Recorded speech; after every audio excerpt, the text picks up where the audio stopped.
जय श्री हरि। आप सभी को उत्पन्ना एकादशी की हार्दिक शुभकामनाएं। प्रत्येक वर्ष मार्गशीर्ष मास के कृष्ण पक्ष के एकादशी तिथि को उत्पन्ना एकादशी का व्रत किया जाता है और इस वर्ष 8 दिसंबर को उत्पन्ना एकादशी का व्रत रखा जाएगा। इस दिन भगवान विष्णु और माता एकादशी की पूजा की जाती है। हिंदू धर्म के अनुसार इसे उत्पन्ना एकादशी इसलिए कहते हैं क्योंकि इसी दिन माता एकादशी की उत्पत्ति भगवान विष्णु जी के द्वारा हुई थी। विष्णु जी ने ही इन्हें एकादशी का नाम दिया और प्रत्येक व्रत में माता एकादशी को श्रेष्ठ होने का वरदान भी दिया। उसके बाद से ही एकादशी का व्रत रखा जाने लगा। साथ ही विष्णु जी की पूजा की जाने लगी। उत्पन्ना एकादशी 8 और 9 दिसंबर दोनों दिन ही मनाई जाएगी। दरअसल गृहस्थ जीवन वाले लोग 8 दिसंबर को उत्पन्ना एकादशी का व्रत रखेंगे, तो वही वैष्णव संप्रदाय के लोग यानी कि संत और सन्यासी लोग 9 दिसंबर को उत्पन्ना एकादशी का व्रत रखेंगे। तो सबसे पहले जानते हैं उत्पन्ना एकादशी की तिथि, शुभ मुहूर्त। एकादशी तिथि प्रारंभ होगी 8 दिसंबर को सुबह 5:06 से। एकादशी तिथि का समापन होगा 9 दिसंबर को सुबह 6:31 पर। 9 दिसंबर को एकादशी व्रत का पारण समय रहेगा दोपहर 1:16 से दोपहर 3:20 तक। पारण तिथि के दिन ही हरिवासर समाप्त होने का समय रहेगा 12:41 पर। हरिवासर के समय उपवास खोलना यानी कि व्रत का खोलना नहीं माना जाता है, इसलिए इस बार पारण का समय दोपहर का समय रहेगा। द्वादशी तिथि आरंभ होगी 9 दिसंबर को सुबह 6:32 पर। द्वादशी तिथि समाप्त होगी 10 दिसंबर को सुबह 7:13 पर।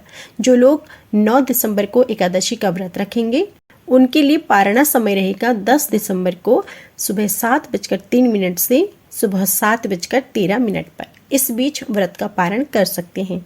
उत्पन्ना एकादशी के दिन सबसे पहले सुबह उठकर स्नान करें, विष्णु भगवान जी की पूजा करें और उत्पन्ना एकादशी व्रत करने का संकल्प लें। पूजा स्थल पर भगवान विष्णु और माता एकादशी की तस्वीर रखें। पंचामृत से भगवान विष्णु जी को स्नान कराएं। धूप, दीप, चंदन, वस्त्र, अक्षत, पान का पत्ता, पीले फूल, मिठाई, सुपारी चढ़ाएं। एकादशी माता को फल, मिठाई, धूप, फूल, दीप, अक्षत, कुमकुम अर्पित करें। विष्णु चालीसा और उत्पन्ना एकादशी व्रत कथा का पाठ करें।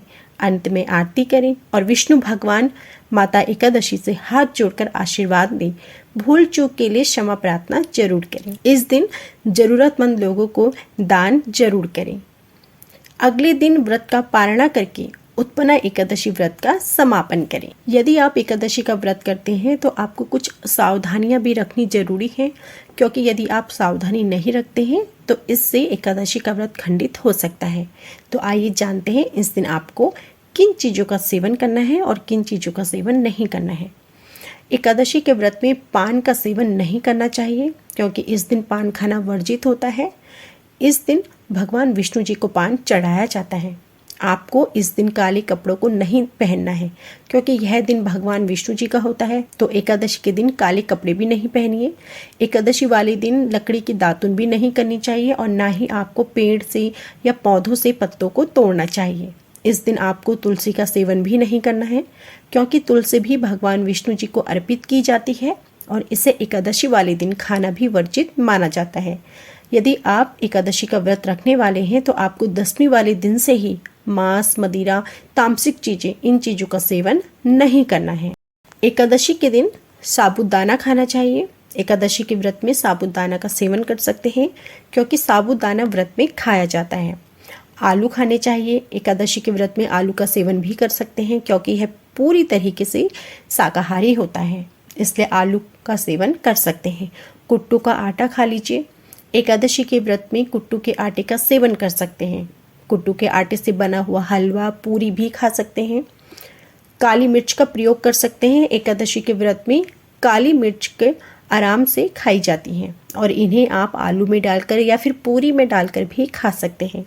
एकादशी के व्रत में शकरकंद खाई जाती है, नारियल खाया जाता है, अदरक, दूध से बनी हुई चीज़ें, मिठाई या फिर आप दूध का सेवन भी कर सकते हैं। आप चाहे तो दूध से बनी हुई खीर भी खा सकते हैं। दूध का सेवन भी एकादशी में कर सकते हैं।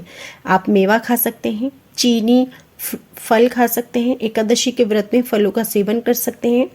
एकादशी के व्रत में केला, अंगूर, आम इन फलों का सेवन कर सकते हैं।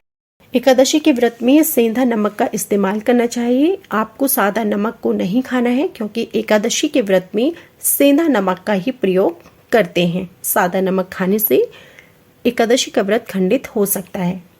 अब जानते हैं कि एकादशी के व्रत में आपको किन चीज़ों को नहीं खाना है। गाजर, गोभी, मसाले, चावल, गेहूँ, अंडा, मछली, मीट, पालक, सेमफली, जौ, नमक, इन चीज़ों का सेवन आपको एकादशी के व्रत में भूल कर भी नहीं करना है।